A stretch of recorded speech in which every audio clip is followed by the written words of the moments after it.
우리에게 주시는 말씀 신약성경 마태복음 3장 11절부터 17절까지입니다. 마태복음 3장 11절부터 17절까지 저와 여러분이 한 절씩 교독하겠습니다.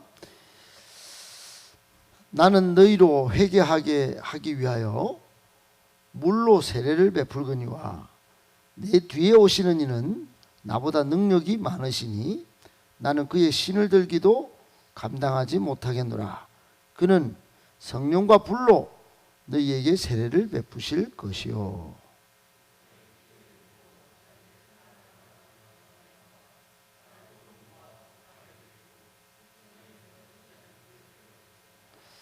이때에 예수께서 갈릴리로부터 요단강에 이르러 요한에게 세례를 받으려 하시니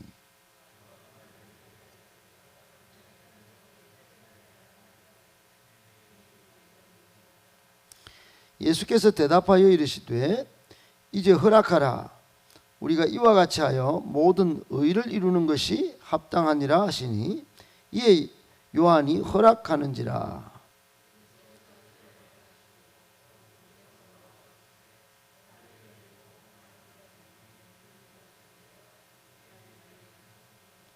아, 17절 같이 읽겠습니다.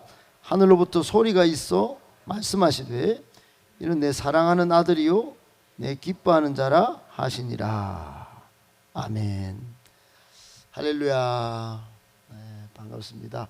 하나님의 은혜가 또 하나님의 그 능력이 여러분의 삶 속에 항상 여러분 활력 넘치게 하시고 또 풍성하게 임하시기를 예수님의 이름으로 축복합니다.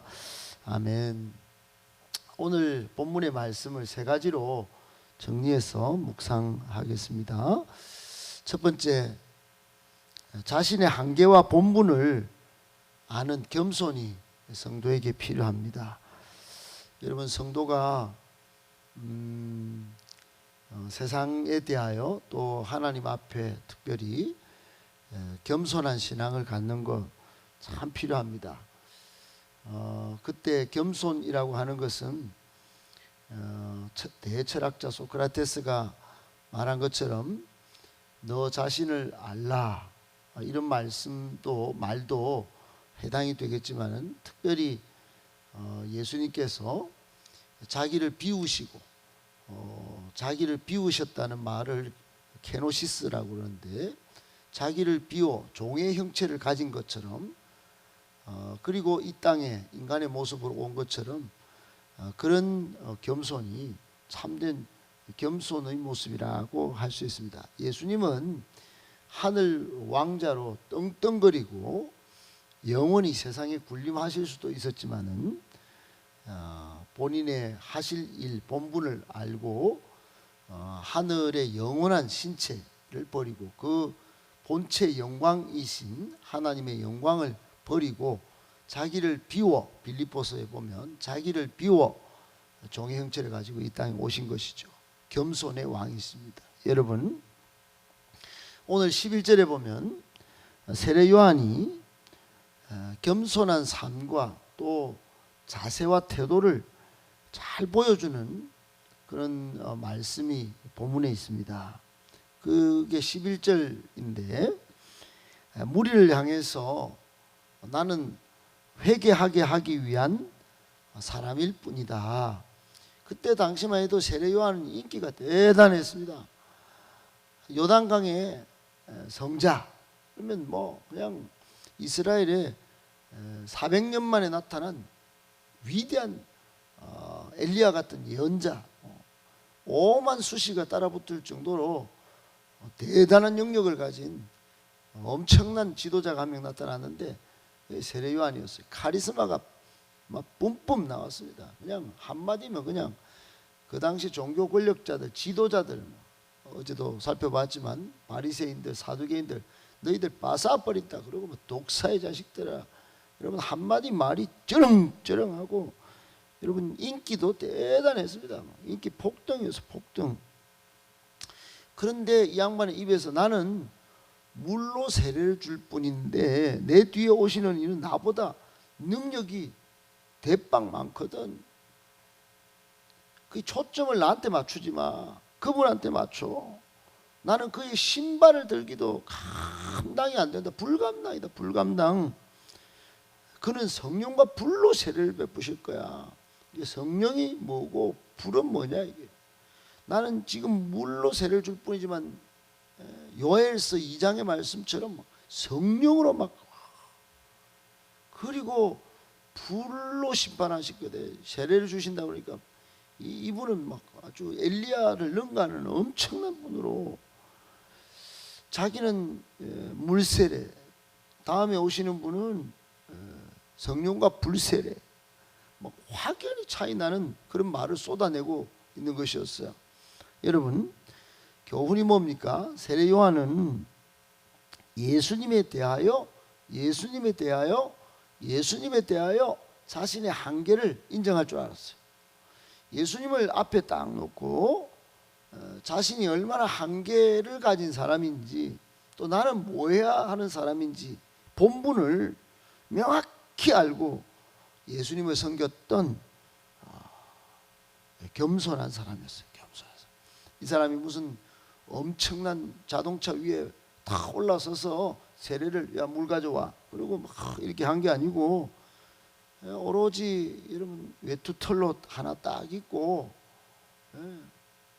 그 야생 식물을 먹어가면서 그렇게 요단강에서 그렇게 세례를 베풀던 사람이 세례 요한이었어요. 말라기 이후에 400년 만에 혜성같이 기라성같이 등장한, 불꽃같이 등장한, 막 카리스마 뽐내가면서 막 이랬던 사람이, 여러분 오늘 마태복음 여기에도 이런 표현들이 있지만은 요한복음 3장 30절에 거의 겸손을 가장 잘 드러내는 표현 한 구절이 있는데, 나는 쇠하여야 하겠고 그는 흥하여야 하리라. 나는 그분의 시다바리밖에 되지 않는 사람이고 진짜 흥해야 될 분은 예수님. 나는 쪼그라지고 나는 찌그 문드러져도 괜찮은 그런 사람. 내 본분은 다 그냥 이분을 높이는데 내 인생의 모든 본분이 있다. 이처럼 여러분 세례 요한은 한계를 분명하게 해서 오실 메시아 예수님을 최대한 높여드렸어요. 자기는 철저히 낮추고, 그리고 자신은 물로 세례를 줄 수밖에 없는, 세례를 베푸는, 회개를 선포하는 그런 본분으로 중심이 흔들리는 게 아니고, 사람 눈치 보는 게 아니고, 인기 연연하는 것이 아니고, 할 말을 똑바로 하면서 이 독사의 자식들아, 너희들 회개하지 않으면 안 된다. 천국이 가까웠다. 막 그러고 막, 여러분 이런 정말로 본분을 아는 겸손한 사람이 세례 요한이었습니다. 우리는요, 오늘날 예수님을 증거하기라도 할까요? 오늘날 우리는 자신의 여러분 이름을 더 높이려고, 또는 자신의 자랑을 위하여, 또 고작 복만 받으려고 기독교에 몸담고 있는 것은 아닌지요? 예수님을 드러내기 위해서, 예수님을 높이기 위해서, 예수님에 대하여, 예수님과의 관계에 있어서 예수님의 이름을 더 높이는 삶. 유일하게 이제 예수님 다시 오실 때까지 내 인생의 직업은 복음의 일꾼이다 라고 정확히 콕 집어서 자신의 영적 역할을 말할 수 있는 사람, 여러분 그런 사람이 겸손한 사람일 텐데, 거기에 비하면, 예수님이 다시 오실 때에 비하면 나는 지금 이렇게 좀 내 한계도 내 본분도 약하다, 여러분 이렇게 말할 수 있는 사람 과연 우리일 수 있을까요?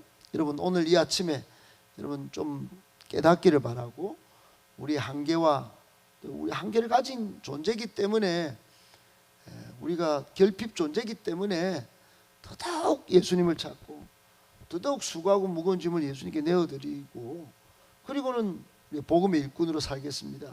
복음 전하는 일꾼이 되겠습니다. 예수님의 증인이 되겠습니다. 제가 되겠습니다. 이런 여러분 본분을 명확히 오늘 파악하고 그렇게 살아가는 겸손한 우리 모두가 되시기를 예수님의 이름으로 축복합니다. 아멘. 두 번째, 심판의 결과를 바라보고 지금 열매 맺는 신앙인이 되어야 합니다. 여러분, 오늘 12절에 보니까 예수님의 모습은 손에 키를 들고, 키라고 하는 것은 옛날에 키질할 때 곡식을 담아놓고 바람에 막 이렇게 흔들어서 알곡은 안쪽으로 모으고 쭉정이는 바깥으로 바람에 날아가도록 만드는 키를 손에 들고 타작마당에서 정리하시는 그런 예수님의 모습을 보여줍니다. 여러분, 손에 키를 쥐었다, 이 말은 키질하는 예수님은 심판이 예수님의 손에서 직접 이루어질 것을 말씀하는 것이에요. 알곡 신자는 다 모으고 예수님 가까이 모으고 앞으로 쓰임 받을 이런 존재들은 모으고, 버릴 애들은 과감히 지금 버리시는 아버지 하나님에게서 심판권을 이게 부여받아 가지고 위임받아 가지고 모든 인류를 지금 공의로 키질하는 그런 모습을 보여주고 있습니다.